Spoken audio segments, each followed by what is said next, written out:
అందరు త్యాగాలు చేస్తూనే పోతారో దానికి ఏంటి అని. అందుకోసం చాలా విచిత్రంగా వచ్చారు. ప్రామిసెస్, ఈ నవరత్నాలు ఇవన్నీ ఒక పక్కన పెట్టేస్తే ఏదైనా అచీవ్ చేయాలనుకుంటే, సాధించాలనుకుంటే మొదటి ప్రయత్నం ఆ ప్రయత్నం దేనికి ఇంతవరకు కనిపించలే ఎక్కడైనా, ఏ లెవెల్లో అయినా. ఇప్పుడు ఆయన చెప్పిన మాటలు చేసిన దానికి ఎంత తేడా వచ్చేసిందంటే అన్ని విషయాల్లో ప్రభావం అయింది. ప్రత్యేకంగానే మన ఉత్తర కోస్తా జిల్లాలు తీసుకుంటే ఇక్కడ ఇన్ఫ్రాస్ట్రక్చర్ పైన కూడా పడిపోయారు.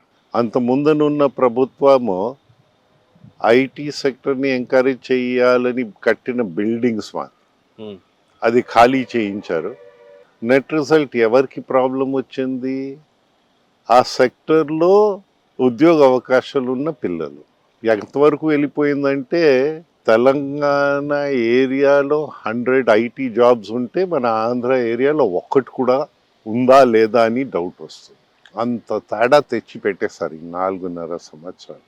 మీరు ఒక ఏరియా పైన కోపం లేకపోతే అక్కడ ఉన్న ఇన్ఫ్రాస్ట్రక్చర్ని నాశనం చేయరు. ఇక్కడ ఇన్ఫ్రాస్ట్రక్చర్లో భాగం భోగాపురం ఎయిర్పోర్ట్. మన ఈస్ట్ కోస్ట్లో ఆ ఎయిర్పోర్టు, వెస్ట్ కోస్ట్లో మోపా అని గోవాలో ఎయిర్పోర్ట్ ఇంచుమించుగా ఒకసారే కేంద్ర ప్రభుత్వము అనుమతులు ఇచ్చారు. అది కూడా జిఎంఆర్, ఇది కూడా జిఎంఆర్. అక్కడ ఫినాన్షియల్ క్లోజర్ అయిపోయి వర్క్ కంప్లీట్ అయిపోయి మీకు 8 సంవత్సరాల్లో ఎలా శంషాబాద్లో కన్సీవింగ్ డేట్ నుంచి ఇనాగ్రేషన్ డేట్కి 8 సంవత్సరాలు పట్టిందో అలాగా ఆ మోపా అయిపోయింది. ఇక్కడ ఫినాన్షియల్ క్లోజర్ అయిందో లేదో తెలియదు. రాగానే ఫస్ట్ క్యాబినెట్ మీటింగ్ లో 2700 acres నుంచి 500 acres తగ్గించి ఏమని బయట ఇచ్చారు? రైతులకి ఎకరానికి ₹1,00,00,000 సేవింగ్ చేస్తున్నామని. అంటే రైతుకి అక్కడ 3 రేట్లు ఇచ్చారు. Highest I think 33 lakhs something like that. అంటే రైతుల భూములతో వ్యాపారం చేయడానికి పూనుకున్నారు కానీ అయితే ఆనాడు అడగం మీరు ఏం తగ్గించారని. ఎందైతే కార్గో తగ్గిస్తే వ్యాపారం, రైతులకి యాక్సెసిబిలిటీ టు మార్కెట్స్ ఇవన్నీ తగ్గిపోతాయి. రన్వే తగ్గిస్తే సేఫ్టీ పోతుంది. ఎంఆర్ఓ తగ్గిస్తే మెయింటెనెన్స్, రిపేర్, ఓవర్హాల్ తగ్గించుంటే అది ఉద్యోగ అవకాశాలు పోతాయి మన యువకులకి. ఏం తగ్గించారంటే 2వ ఫౌండేషన్ స్టోన్ వేశారు కానీ ఇంతవరకు క్లారిటీ అధికార రూపంగా ఎవరు ఇవ్వలే. అది ఒక భాగం. అయితే మొన్న జిఎంఆర్ వాళ్ళు భూమి పూజన చేశారు. ఏదో పూజ చేస్తే అక్కడేం అర్థమవుతుంది? ఆ పూజ చేస్తే వారు కార్గో గురించి మాట్లాడారు, రన్వే గురించి మాట్లాడారు.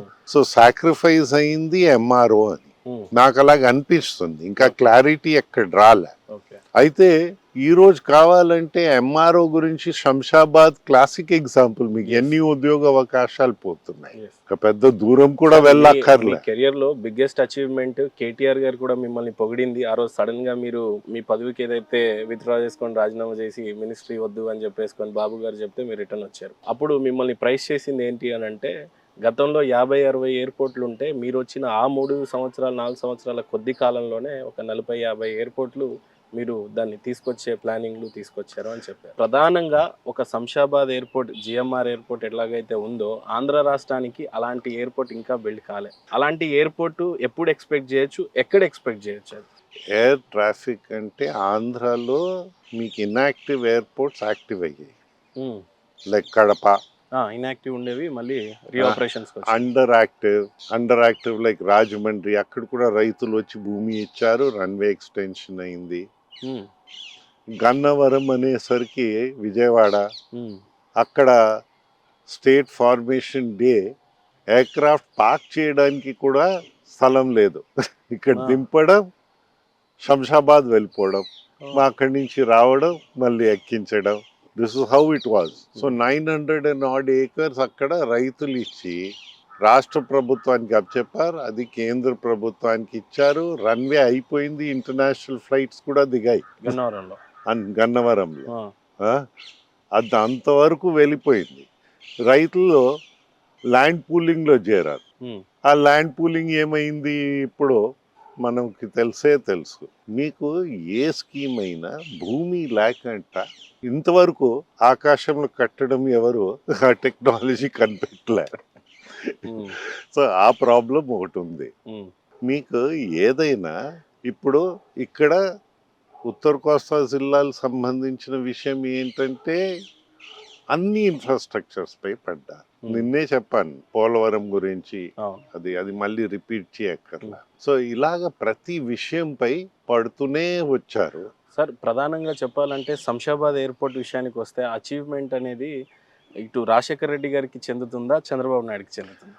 చూడు, ఎవరు ఒక తీసుకొచ్చారు విషయంగా చెప్పాలంటే నాగార్జున సాగర్ కొంచెం this will be the correct example. Yeah. Nagarjuna Sagar ని స్టార్టింగ్ నుంచి కంప్లీషన్ దశాబ్దాలు పడి చాలా ముఖ్యమంత్రులు మారి చివరికి ఫినిష్ చేశారు. చివరికి ఫినిష్ చేశారు. ఏ ఒక్క ముఖ్యమంత్రి దాని అగేన్స్ట్ వెళ్ళలేదు. పోలవరం వచ్చేసరికి వర్క్ చంద్రబాబు స్టార్ట్ అయింది.